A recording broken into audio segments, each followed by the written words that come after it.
Guys, you've been hearing for years Social Security is going to be a problem. Well, it's finally upon us. We're going to show you why. Stay tuned.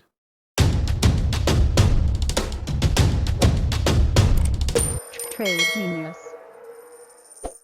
Okay, Bob, Social Security's been hearing about it for a while. I think I'm too young to cover this topic, though. I think it goes to an elder statesman like you to cover this. Oh man, Phil. And I was going to say age before beauty, but then I'm going to be screwed over twice. So Hey. I'll just dive right into this thing. Hey, can you throw up the first slide here? Yeah. This kind of freaked me out a little bit.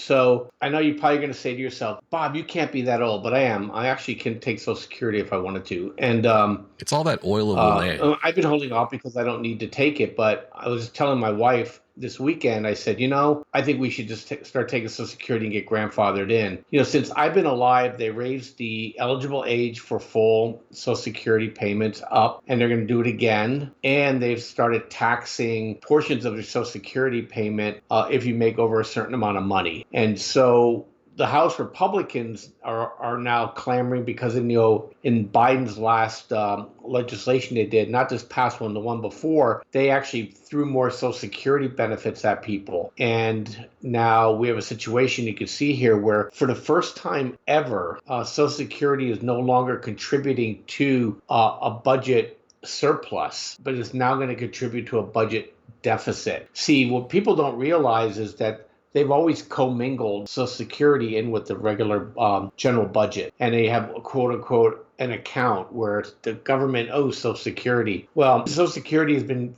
contributing to the government coffers up until now. And now it's actually paying out more than it's taking in. So now it's drawing back from the government. At the same time, the government's accelerating its deficits, and at the same time we're raising interest rates and raising the cost to borrow. And it's not on any of the charts that we're going to show you, but it used to be Social Security would quote unquote run out of money by 2037. That got moved down now to 2035. And the reason why I tell you that is, people are probably listening say, oh, Bob, they'll just still pay us. But that's not necessarily true. So when push comes to shove, they're just going to make this thing harder and harder and harder for you to qualify for this benefit. And the other thing that's going to happen is you'll see an acceleration of what I would call inflation against what you're going to get paid. So they're going to impoverish the elderly, and they're going to impoverish the poor even further. And then the rich won't even get Social Security.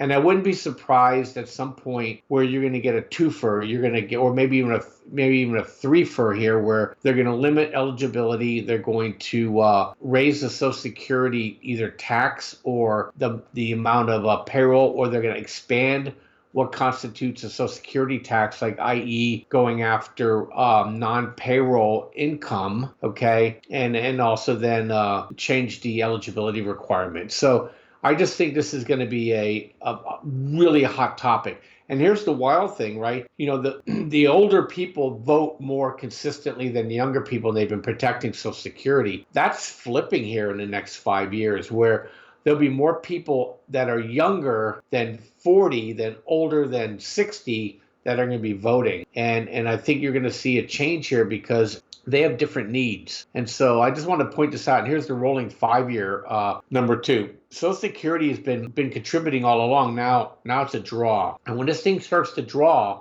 you see how it came down on an exponential factor. It's gonna look red the same way on the way out the door, because more people. Ever since the pandemic has arrived, we've had a broad dropping of people that are in the workforce. And I think we're hovering around 60 or 61% now, when we really need to be at 65, 66, 67%. So we're losing all that Social Security payroll income coming in. At the same time, these people are now drawing on Social Security. And when people start getting wind of this, you'll start seeing more and more people taking Social Security early, which are going to accelerate this thing down. So, there's a phrase out there: "He who panics first panics best." And it might be a time here where you'd start thinking about panicking. I'd like to get your thoughts on, Phil, because you told me something pretty funny before we started. Be interesting if you shared that with your with the audience, because you are quite a bit younger than I am. Well, yeah, my fourth grade teacher, she told us, and I remember very clearly, she said, when you guys come of age, Social Securities won't be there for you. They're going to run out. And that didn't really seem to be too much of an issue up until as we got into the 2000s, and then more recently into this last decade, as you guys can see on that chart, really dropped off. So she's going to be right. But it was funny because it just stuck with me. And I always, deep down inside, always felt like I should never rely on that and create my own Social Securities, account, which is essentially how I approach my investing. And I remember even when Bob, you and I know someone in common who remember in 2017 when Bitcoin was around $1,200, and I think I had a similar conversation with him, and he took that to heart and got Bitcoin, and that's going to probably do him much better than what he'll ever get from Social Securities by light years. So that's just one example, but it doesn't have to be Bitcoin. It can be other things. But essentially, you want to be looking at things, hard assets that are going to keep up with inflation. Because if you're trusting on Social Securities, it's just not going to be a reliable source of income for you when you are come of retirement age. So, it's never too late to get into this market, especially when the market gives opportunities to dip, as we're seeing now, and we'll probably continue to see as we get into this year. So, stick around with us. We're going to give you the play-by-play, and it might give you an opportunity, if you haven't prepared for this, that you can get basically a good positioning actually as we move forward. Because I do think as we progress through the decade, the buying opportunities ahead of us here in the next few months are going to pay huge returns going into the end of, going into 2028, 2029, and it's not too late. Yeah, and Phil, if I could throw something in there, because, and maybe we should do a podcast on this, is that there's differences in types of investments you want. So a lot of people have been very, very interested in real estate forever. But, one thing you have to be really, really careful about is you're going to want assets with mobility, okay? And what I mean by mobility is, on the worst case scenario is raw land, right?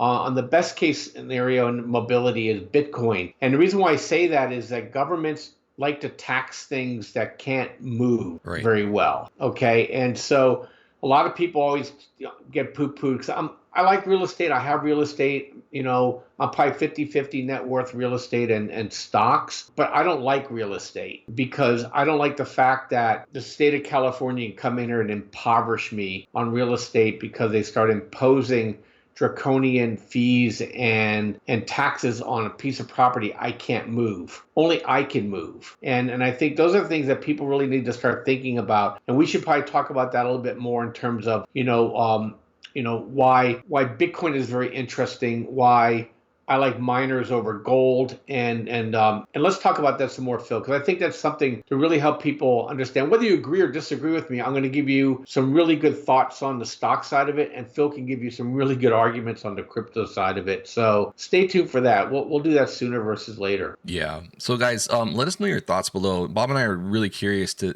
hear your thoughts on, how you view Social Securities. Are you relying on it? Are you backing it up with other investments? Love to hear that discussion down below, so let us know your thoughts.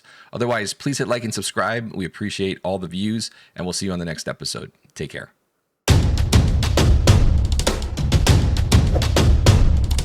Trade Genius.